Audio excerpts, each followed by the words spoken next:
नमस्कार, आप देख रहे हैं न्यूज HRA और मैं हूं आपके साथ कीर्ति सिंह। आइए रुक करते हैं फटाफट खबरों की ओर।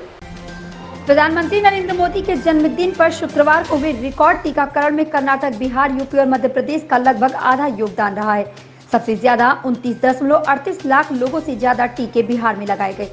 केंद्रीय स्वास्थ्य मंत्रालय के मुताबिक बिहार के बाद कर्नाटक में रिकॉर्ड 28.90 लाख से अधिक लोगों ने वैक्सीन ली। यूपी बोर्ड की 10वीं और 12वीं की इम्प्रूवमेंट परीक्षाएं आज से शुरू हो रही हैं। जिले में 9 परीक्षा केंद्र बनाए गए हैं, जहां शुक्रवार से शाम तक तैयारियां चलती रही।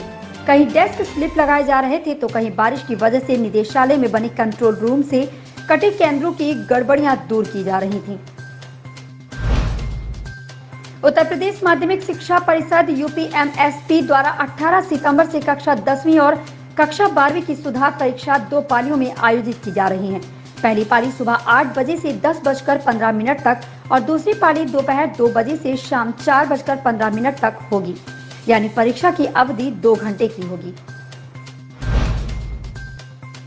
असम की कोकराझार पुलिस ने उल्टापानी इलाके में शुक्रवार देर रात की गई कार्यवाही में नवगठित आतंकी समूह ULB यूनाइटेड लिबरेशन ऑफ बैडोलैंड के एक शिविर का भंडाफोड़ किया है। पुलिस के अनुसार इस समूह पर दबिश डालने के लिए फायरिंग भी की गई। इसमें 2 आतंकियों की मौत हो गई। घटनास्थल पर से 2 पिस्तौल और हथगोले बरामद किए गए हैं।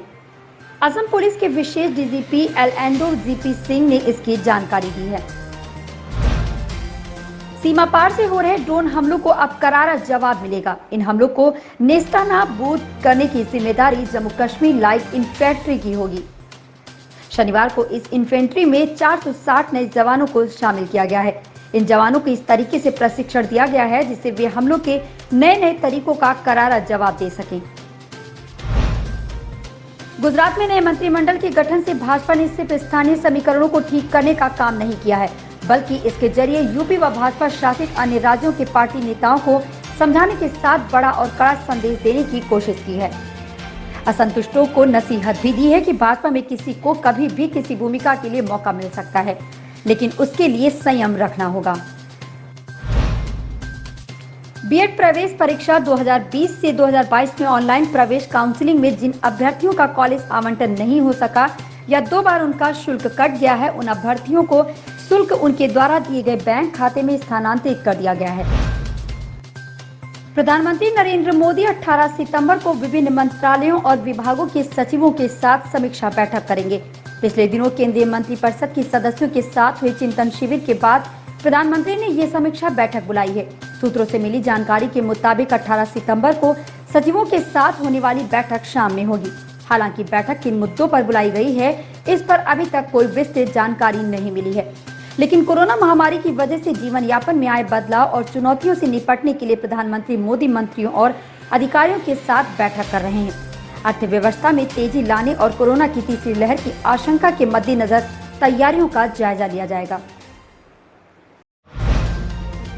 उत्तर प्रदेश के मुख्यमंत्री योगी आदित्यनाथ ने गोरखपुर में 2 दिवसीय दौरे पर हैं। उन्होंने दौरे के दूसरे दिन यानी शनिवार को गोरखनाथ मंदिर से कानपुर और आगरा मेट्रो की प्रथम प्रोटोटाइप ट्रेन का वर्चुअल अनावरण किया।